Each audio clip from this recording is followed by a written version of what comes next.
Assalamualaikum warahmatullahi wabarakatuh. Saya Jakparianto, mahasiswa Pendidikan Teknik Mesin Universitas Sriwijaya angkatan 2018. Di sini saya akan memaparkan materi mengenai jenis-jenis korosi, di mana tugas ini saya buat untuk memenuhi tugas dari mata kuliah korosi dan teknik pelapisan. Baiklah, sebelum kita masuk membahas tentang jenis-jenis korosi, di sini saya akan sedikit memperkenalkan apa itu korosi. Yang diawali dengan sebuah pertanyaan, apa yang dimaksud dengan korosi? Korosi adalah peristiwa perusakan logam oleh karena terjadinya reaksi kimia antara logam dengan zat-zat di lingkungannya membentuk senyawa yang tak dikehendaki. Contoh peristiwa korosi antara lain karat pada besi, pudarnya warna mengkilap pada perak, dan munculnya warna hijau pada tembaga.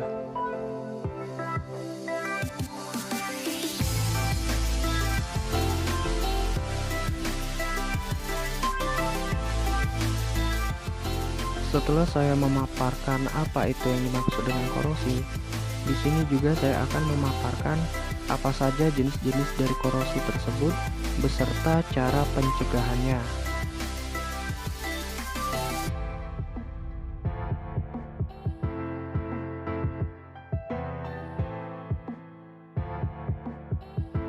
Yang pertama dari jenis korosi adalah uniform attack atau yang disebut sebagai korosi seragam, yaitu korosi yang terjadi pada permukaan logam akibat reaksi kimia karena pH air yang rendah dan udara yang lembab, sehingga makin lama logam makin menipis. Biasanya ini terjadi pada pelat baja atau profil dan juga logam homogen. Cara pencegahannya yaitu ada 4. Yang pertama, diberi lapis lindung yang mengandung inhibitor seperti gemuk. Yang kedua, untuk lambung kapal diberi proteksi katodik. Yang ketiga, pemeliharaan material yang tepat. Dan yang terakhir adalah untuk jangka pemakaian yang lebih panjang diberi logam berpaduan tembaga sebesar 0,4%.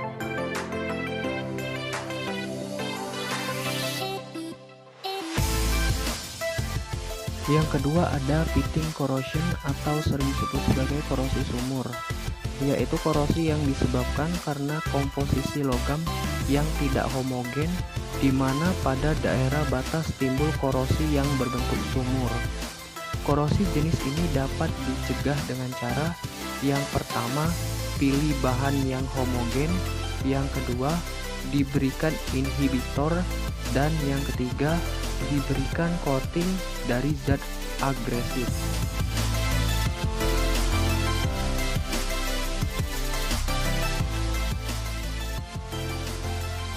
Yang ketiga ada erosion corrosion atau disebut sebagai korosi erosi, yaitu korosi yang terjadi karena keausan dan menimbulkan bagian-bagian yang tajam dan kasar. Bagian-bagian inilah yang mudah terjadi korosi dan juga diakibatkan karena fluida yang sangat keras dan dapat mengikis film pelindung pada logam. Korosi ini biasanya terjadi pada pipa dan propeller. Korosi jenis ini dapat dicegah dengan cara yang pertama, pilih bahan yang homogen, yang kedua, diberi coating dari zat agresif, yang ketiga, diberikan inhibitor, dan yang terakhir adalah hindari aliran fluida yang terlalu keras.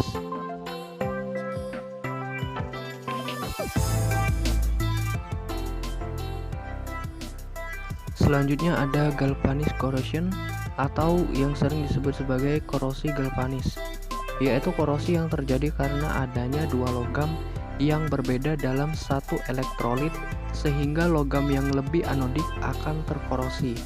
Korosi ini dapat dicegah dengan cara yang pertama, diberi isolator yang cukup tebal sehingga tidak ada aliran elektrolit.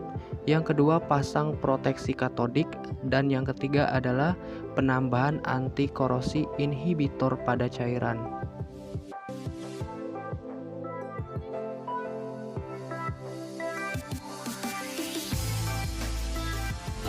Yang keempat ada stress corrosion atau disebut sebagai korosi tegangan, di mana korosi ini terjadi karena butiran logam yang berubah bentuk yang diakibatkan karena logam mengalami perlakuan khusus seperti direnggang, ditekuk, dan lain-lain, sehingga butiran menjadi tegang dan butiran ini sangat mudah bereaksi dengan lingkungan. Korosi jenis ini dapat dicegah dengan cara yang pertama diberi inhibitor, dan yang kedua apabila ada logam yang mengalami stres maka logam harus direlaksasi.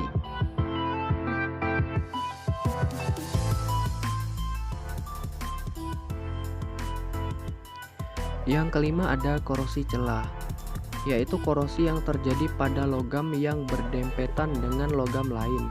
Di antaranya ada celah yang dapat menahan kotoran dan air, sehingga konsentrasi O2 pada mulut dibandingkan pada bagian dalam, sehingga bagian dalam lebih anodik dan bagian mulut menjadi katodik. Korosi ini dapat dicegah dengan cara yang pertama menggunakan isolator, yang kedua dikeringkan bagian yang basah, dan yang ketiga dibersihkan kotoran yang ada.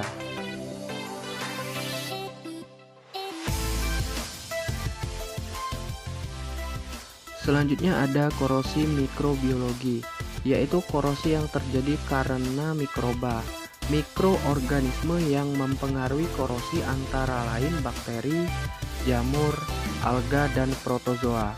Korosi ini bertanggung jawab terhadap degradasi material di lingkungan. Pengaruh inisiasi atau laju korosi di suatu area, mikroorganisme umumnya berhubungan dengan permukaan korosi, kemudian menempel pada permukaan logam dalam bentuk lapisan tipis atau biodeposit, lapisan film tipis atau biofilm. Pembentukan lapisan tipis saat 2-4 jam pencelupan, sehingga membentuk lapisan ini terlihat hanya bintik-bintik dibandingkan menyeluruh di permukaan.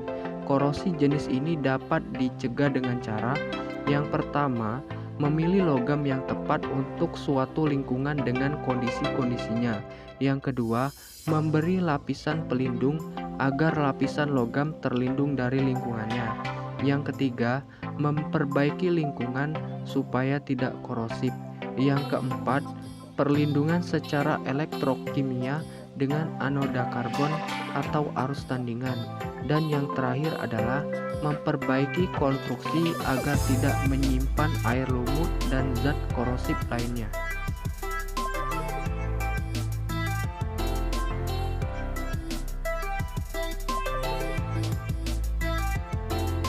Yang terakhir ada korosi lelah, yaitu korosi ini terjadi karena logam mendapatkan beban siklus yang terus berulang, sehingga semakin lama logam akan mengalami patah karena terjadi kelelahan logam.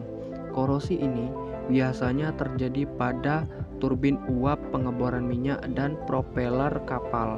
Korosi ini dapat dicegah dengan cara yang pertama menggunakan inhibitor, yang kedua memilih bahan yang tepat atau memilih yang kuat korosi.